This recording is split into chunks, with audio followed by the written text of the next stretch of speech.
Hello everyone, welcome है आपका creative learning channel पर। सभी को मेरा राधे राधे। कल की क्लास पर मैंने आप लोगों को place value and face value के बारे में बताया हुआ था और इसके बाद मैंने आप लोगों को इसके एग्जाम्पल कराए हुए थे और फिर PYQ भी कराए हुए थे और कुछ स्पेशल रूल भी बताए हुए थे जिनको आप लोगों ने आई होप लर्न कर लिया होगा। चलिए आज हम लोग बात करते हैं। उसके बाद मैंने आप लोगों को सीरीज रिलेटेड रूल भी बताए हुए थे। चलिए आज की क्लास में हम लोग रीजनिंग की बात करेंगे।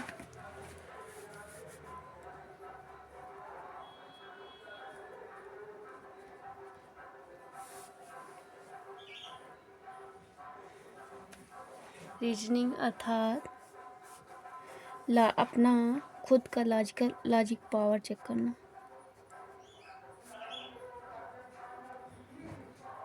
ये अपनी भाषा में हम लोग बोल सकते हैं। चलिए आज रीजनिंग में हम लोग कोडिंग डिकोडिंग की बात करेंगे।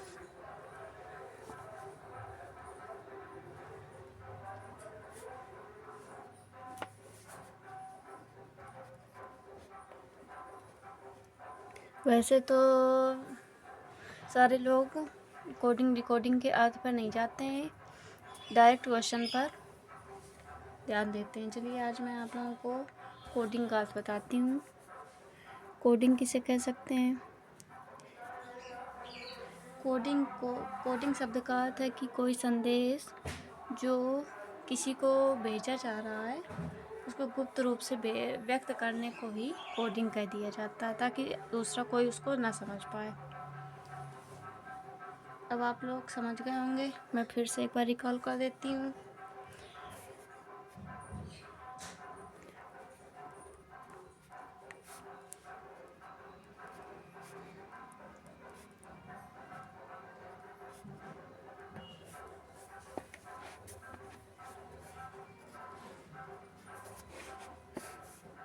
किसी मैसेज को इस प्रकार गुप्त रूप से व्यक्त करना।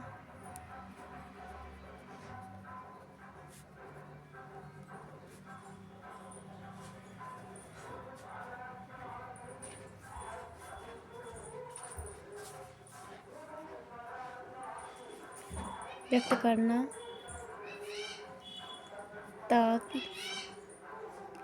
कोई अन्य उसे ना समझ सके। उसके अलावा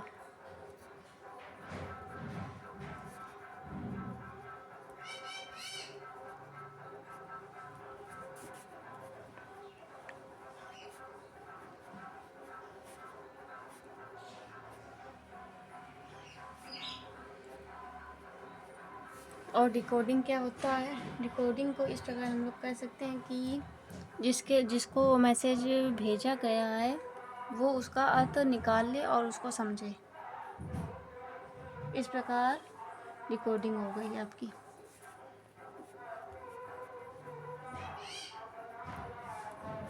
और कोडिंग डिकोडिंग का मैंने आप लोगों को मीनिंग बता दिया और इसमें 4 प्रकार के प्रश्न पूछे जाते हैं।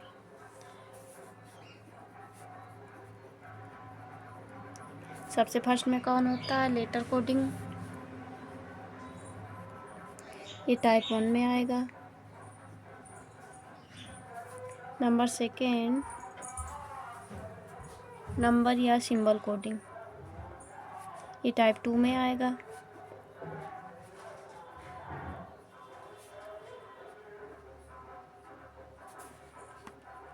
Number third, type 3 word coding.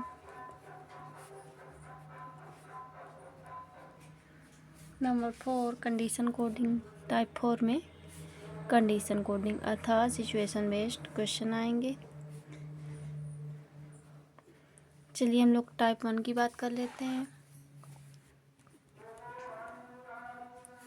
Type 1 क्या है आपका? Letter coding.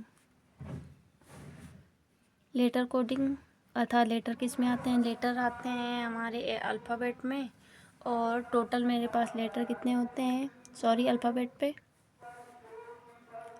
पे टोटल 26 लेटर्स होते हैं। इसमें वॉवेल्स कितने होते हैं? वॉवेल्स अर्थात स्वर आपके 5 होते हैं, जो ए, ई, आई, ओ, यू। और कॉन्सोनेंट्स कितने होते हैं?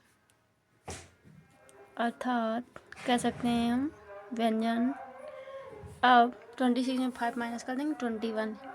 ए, ई, आई, ओ, यू को छोड़कर जितने लेटर बचते हैं अल्फ़ाबेट में, वो सारे कॉन्सोनेंट के अंतर्गत आते हैं। अब इसमें भी कुछ ट्रिक्स होती हैं अल्फ़ाबेट में। जैसे वैसे हम लोग पूरी अल्फ़ाबेट तो लर्न नहीं कर सकते कि कौन सा किस प्लेस पर आता है। वैसे प्रैक्टिस करते करते हम लोगों को लर्न हो जाता है। जैसे मेरे पास सपोज दैट कोई लर्न नहीं कर रहा, तो ये याद कर सकते हैं इजोटी। इजोटी से आप पूरा अल्फ़ाबेट लर्न कर सकते हैं, जिसमें 5 का लर्न हो जाएगा, 10 का, 15 का, 20 का, 25। इससे आप आसानी से आगे पीछे के लेटर निकाल सकते हैं। और जैसे अपोजिट आपको निकालना हो तो एक सेकेंड ट्रिक मैं बताऊंगी आपको।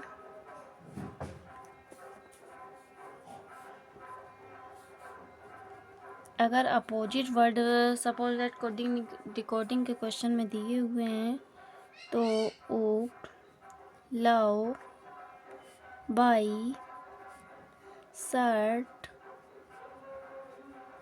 जी। जैसे अपोजिट आपको अभी पूछेंगे आप लोग, इसमें कैसे मैं जानूंगा कि कौन किसका अपोजिट है? तो यू का एफ अपोजिट, एल का ओ, वी का ई, बी का वाई, एस का एच, आई का आर, टी का जी। यदि आप लोगों को समझने में कोई दिक्कत तो आप लोग प्लीज़ कमेंट में बता दीजिए या सजेस्ट कीजिए कि आप लोगों को कहाँ पर समझने में दिक्कत आ रही है।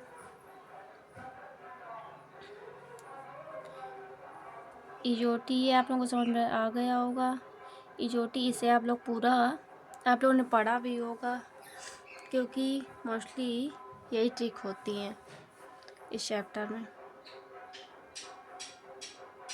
और क्या होता है, चलिए एग्जाम्पल पर ले लेते हैं।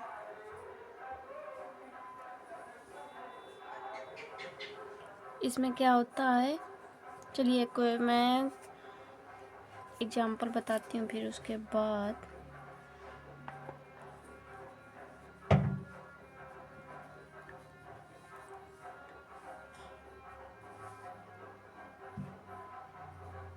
सपोज दैट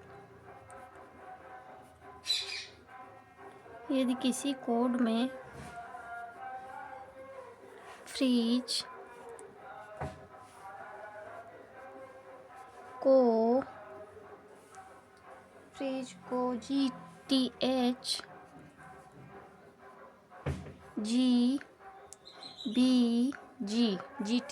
GBG लिखा जाए,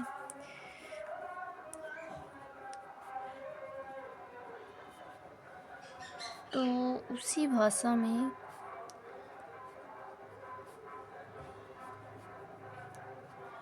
लेटर को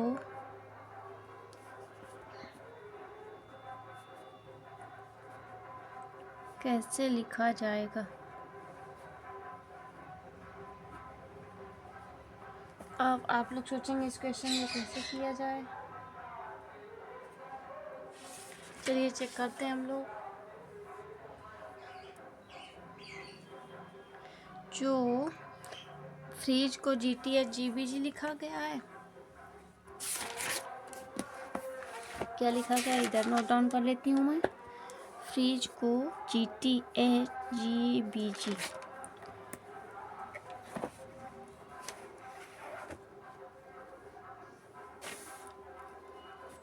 फ्रिज को GTH GBG। अब आप लोगों को इसमें चेक करना होगा कि ये स्टार्टिंग से F का स्टार्टिंग से मिल रहा है कि एक अंक आगे है, सॉरी एक लेटर आगे है, या लास्ट से आगे है। चलिए चेक कर लेते हैं।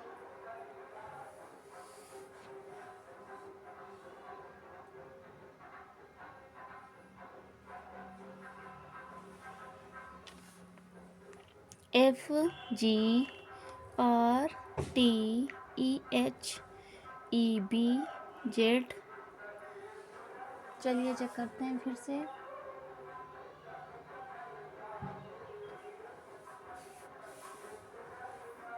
एफ का देखेंगे, एफ के बाद जी आ रहा है, ए का लेटर बाद, और आर का आर एस टी, यानी 2 लेटर के बाद आर और टी में 2 का अंतर है। ई में और एच में देखेंगे एफ जी एच अर्थात 3 का, और ई जी में देखेंगे एफ जी 2 का, जेड बी में 2 का, ई और जी में एफ जी 2 का। ये नहीं बन रहा है। चलिए अब कैसे चेक करेंगे, शायद 3 में हो, जैसे ये 6 लेटर हैं, इसमें भी 6 लेटर हैं, तो एफ और एच में देखेंगे कितने का अंतर है। एफ जी एच 2 का, आर टी में एस टी 2 का, ई और जी में ई एफ जी 2 का। शायद ये बन सकता है हमारा। चलिए देखते हैं इसमें कितने का अंतर है। एफ जी एच अर्थात +2, और टी में आर टी में +2, ई और जी में +2 का अंतर। इसी प्रकार नेक्स्ट देखेंगे, ई जेड ई बचा हुआ है। अब ई का देखेंगे जी के साथ में, ई एफ जी +2 का ये भी है। जेड बी अर्थात जेड के बाद फिर शुरुआत से अल्फ़ाबेट चलने लगेंगे, जेड ए बी, इसमें भी 2 का अंतर है। ई एफ जी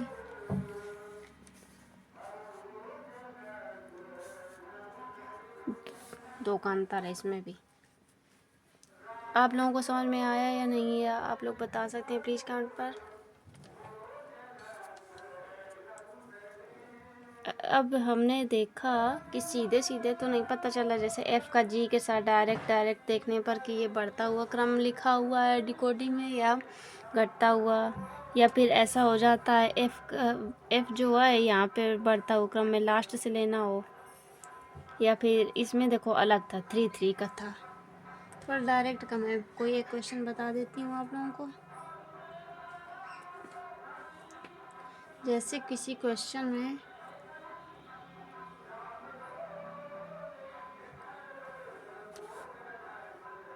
दूसरा क्वेश्चन ले लेती हूँ मैं।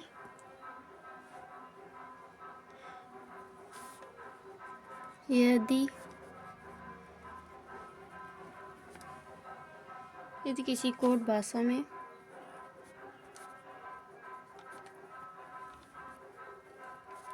फॉन्ट को RSTL के रूप में लिखते हैं,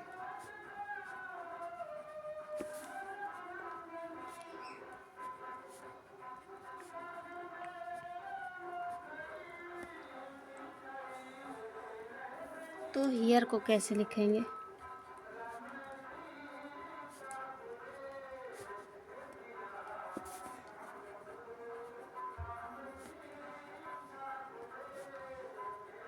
अब चेक करते हैं हम लोग पॉन, इसको RSTL।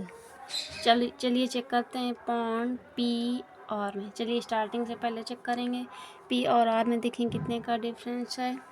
PQR अर्थात 2 नंबर आगे का लेटर है P से R। ओ में देखेंगे PQRS, चार बढ़ता हुआ क्रम है। NT में देखेंगे NOPQRST 6 का। D और L में EFGHIJKL 8 अर्थात बढ़ता 2 का बढ़ जाता है प्रत्येक लेटर में, +2। O और S में +4 +6 +8 अर्थात 2 का फिर 2 से बढ़ के 4 हो गया, यानी प्रत्येक में 2 बढ़ता हुआ चला जाता है। तो उसी प्रकार हियर को कैसे लिखा जाएगा। हियर है, H है तो पहले 2 लेटर आगे लिखेंगे, H के बाद क्या आएगा, I J हो गया। ई को क्या लिखेंगे, +4 लेटर आगे, FGHI आई हो गए। ए को कैसे लिखेंगे, ए से 6 लेटर आगे लिखा जाएगा, BCDEFG जी। आर को कितना, 8 लेटर आगे, STUVWXYZ JIGZ कितना आया, JIGZ। आप लोगों को समझ में आया नहीं या नहीं, आप लोग प्लीज़ कमेंट पर ज़रूर बताइए। और मैं एक बात और आप लोगों को बता देना चाहती हूँ कि मैथ और रीजनिंग जो है वो कॉन्सेप्ट ज़रूर क्लियर होना चाहिए, तभी आप लोग क्वेश्चन को सॉल्व कर सकते हैं। दूसरा मोस्ट इम्पॉर्टेंट बात है कि इन दोनों सब्जेक्ट्स में प्रैक्टिस बहुत ज़्यादा ज़रूरी है। अगर आप लोग प्रैक्टिस नहीं करेंगे तो आप लोगों को का बेस नहीं क्लियर होगा, इसलिए आप लोग ज़्यादा से ज़्यादा प्रैक्टिस करिए, क्योंकि कॉम्पिटिटिव एग्ज़ाम में कहाँ से क्वेश्चन पूछ ले ये किसी को नहीं पता है। इसलिए जितनी अच्छी प्रैक्टिस होगी उतने ज़्यादा सब्जेक्ट मजबूत होंगे और आप लोगों को आने वाले एग्ज़ाम में हेजिटेशन नहीं होगी। चलिए नेक्स्ट क्वेश्चन कर लेते हैं।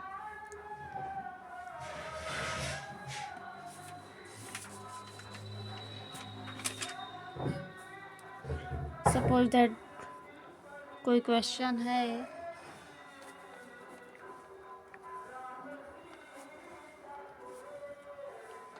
प्लीज़ आप लोग अपना कमेंट ज़रूर शेयर कीजिए और अपने दोस्तों के साथ ज़रूर शेयर कीजिए वीडियो, और क्रिएटिव लर्निंग के साथ जुड़े रहिए। किसी निश्चित कोड में काइनेटिक को TICD KIN लिखा जाता है, उसी कोड में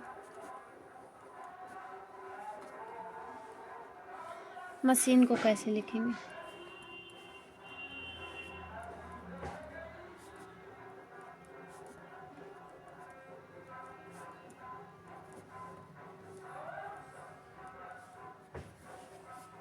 चलिए चेक करते हैं। ये बैंक क्लर्क PYQ है। चलिए चेक करते हैं। इसमें बहुत से टाइप होते हैं, ये आपकी समझ पे डिपेंड करता है कैसे आप लोग कर सकते हैं। मैंने 2-3 तो बता ही दी हैं आप लोगों को। KINETIC कैसे लिखा, पहले क्वेश्चन को सबसे पहले ध्यान से देखा करिए और ख़ुद से प्रैक्टिस करिए, ट्राई कीजिए। कोई क्वेश्चन जैसे सपोज मैं लिख रही हूँ तो आप लोग खुद से पहले ट्राई किया करिए, और यदि ट्राई करने पर आप लोगों को क्वेश्चन नहीं आ रहा तब इस पर आकर सॉल्यूशन देख सकते हैं। वैसे बेस क्लास तो आप लोग लेंगे ही, लेकिन मैं आप लोगों का बेस स्ट्रांग होने के लिए ये बात बोल रही हूँ।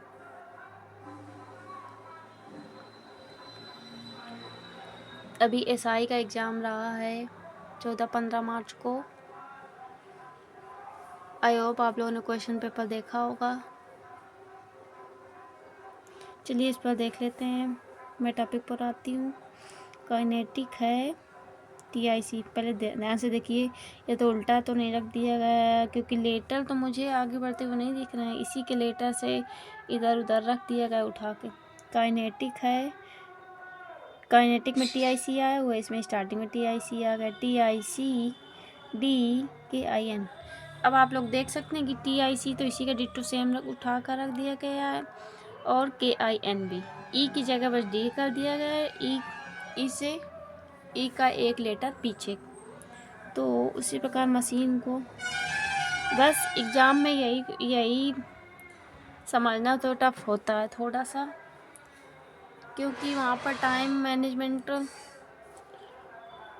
अच्छा होना चाहिए एग्ज़ाम के लिए, और ज़्यादा से ज़्यादा बच्चे घबरा जाते हैं एग्ज़ाम में, क्वेश्चन कोई नहीं समझ पाते हैं, और उन लोगों का क्वेश्चन पेपर में बहुत से क्वेश्चन छूट जाते हैं।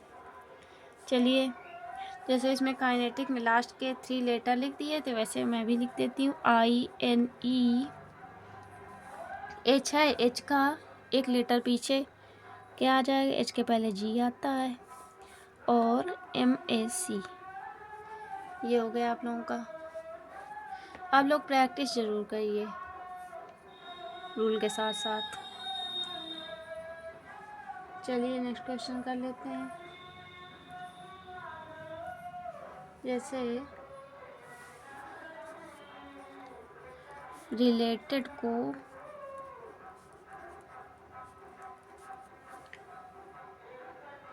EFUBK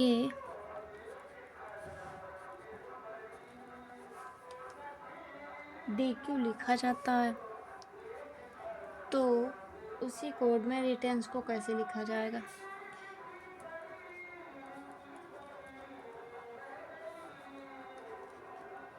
आप लोगों को दिख रिटेंस को कैसे लिखेंगे। चलिए पहले इसको चेक कर लेते हैं। रिलेटेड को क्या लिखा गया, EFUBK DQ, ये भी PIVYQ है आपका बैंक का। रिलेटेड को क्या लिखा गया, EFUBK DQ। चलिए चेक कर लेते हैं।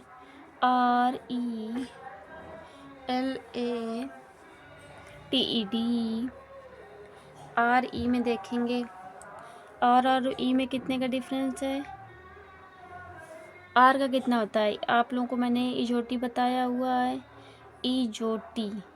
तो R किसके पास आता है, O के।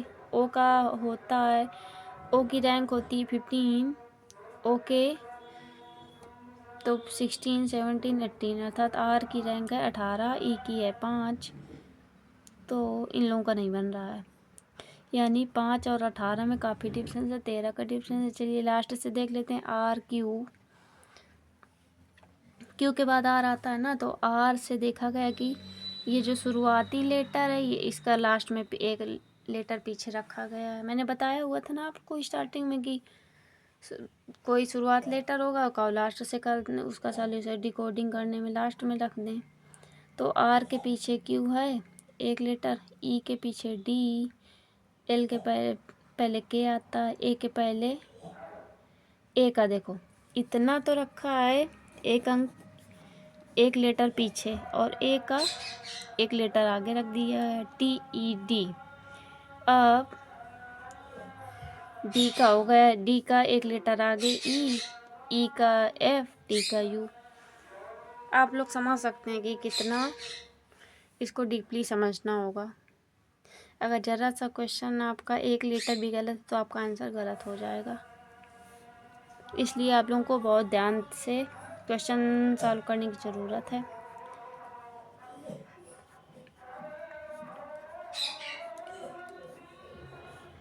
क्या है, EFUBKDQ।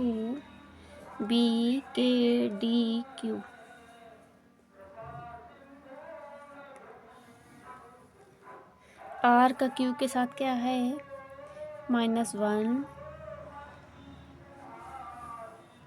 E का D के साथ -1, L का K के साथ -1, A का B के साथ +1, T का U के साथ +1। इसी प्रकार ये भी हो जाएंगे। E का F के साथ +1, D का E के साथ +1। और ये आपकी समझ पे डिपेंड करता नहीं। अगर आप लोगों को समझ में नहीं आया तो ये क्वेश्चन तो आप लोगों को समझ में नहीं आएगा और दिमाग बाउंस करेगा कि क्या हो जाएगा ऑप्शन। और आप लोग ऑप्शन से चेक करने लगेंगे, उसमें तो और गड़बड़ी हो जाएगी। खासकर निगेटिव मार्किंग वाले एग्ज़ाम्स में तो और दिक्कत होती है।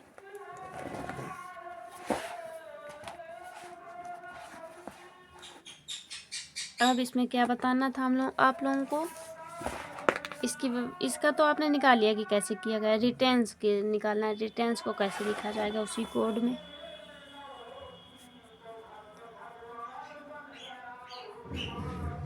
रिटेंस है इसमें रिलेटेड में कितने लेटर थे? 1 2 3 4 5 6 7। 1 2 3 4 5 6 7 7 है। चलिए रिटेंस को कैसे लिखेंगे? आर का से शुरुआत करेंगे और इस लास्ट से करेंगे जब डिकोड करेंगे। आर के पीछे क्या आता है? क्यू। ई के पीछे डी। टी के पीछे एस। ए का बी हो जाएगा। अब आई का देखेंगे। आई के आगे क्या आता है? जे। एन के आगे ओ। एस के आगे T. T O J B H D Q. I hope आप लोग समझ गए होंगे। इसी प्रकार इन क्वेश्चंस को प्रैक्टिस करना है। जैसे कोई क्वेश्चन ले लेते हैं,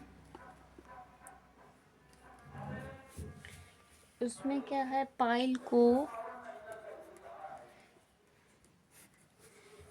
लिख देते हैं LIEP।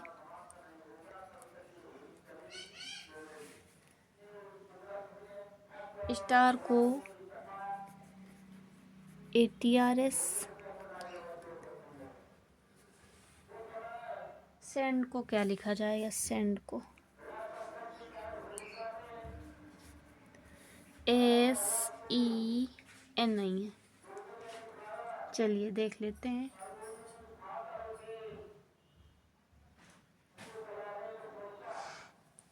सपोज दैट देखें कि इनसे हम लोगों को इसका लेटर मिल जाएगा कि नहीं। एस तो है, इसको ए लिख दिया गया है। ई है यहाँ पर, ई को पी लिख दिया गया। एन नहीं है। चलिए इसके ऑप्शंस क्या दिए हुए हैं मेरे पास? ऑप्शंस नोट डाउन कर लेती हूँ।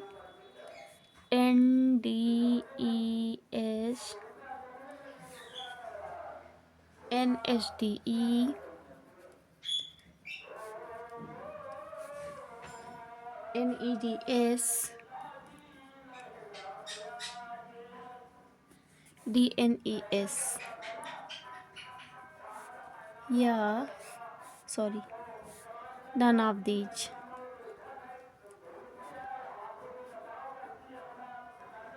चलिए चेक करते हैं। अब मुझे ऑप्शंस देखकर तो लगता है कि इनसे नहीं लिया गया। अब पाइल को देखेंगे। पाइल को सिर्फ लिखने में अंतर कर दिया गया है, अर्थात लेटर का स्थान चेंज कर दिया गया और लेटर सारे कोडिंग और डिकोडिंग में सेम है। चलिए देख लेते हैं। इसमें P से स्टार्ट था, इसमें L से स्टार्ट था। LI अर्थात अंदर के पहले लेटर लिख दिए, उसके बाद लास्ट का, फिर उसके बाद स्टार्टिंग का। स्टार में देखेंगे, स्टार्टिंग में भी ऐसे डिटो सेम किया गया। ए इसका थर्ड लिया गया था, इसका भी थर्ड लिया गया, फिर TRS, फिर लास्ट का। तो सेन को क्या लिख सकते हैं? पहले थर्ड लेंगे अर्थात N हो गया, फिर उसके इधर लेफ्ट साइड वाला E, फिर लास्ट का NEDS अर्थात थर्ड ऑप्शन हो जाएगा मेरा। चलिए आप लोग प्रैक्टिस करेंगे। मैंने टाइप 1 बता दिया हुआ, कल की क्लास पर मैं टाइप 2 बताऊंगी। यदि आप लोगों को इस चैप्टर में कोई प्रॉब्लम आई है तो आप लोग कमेंट पर ज़रूर शेयर करिए। चलिए आप राधे राधे। आज के लिए इतना ही और जुड़े रहिए क्रिएटिव लर्निंग के साथ।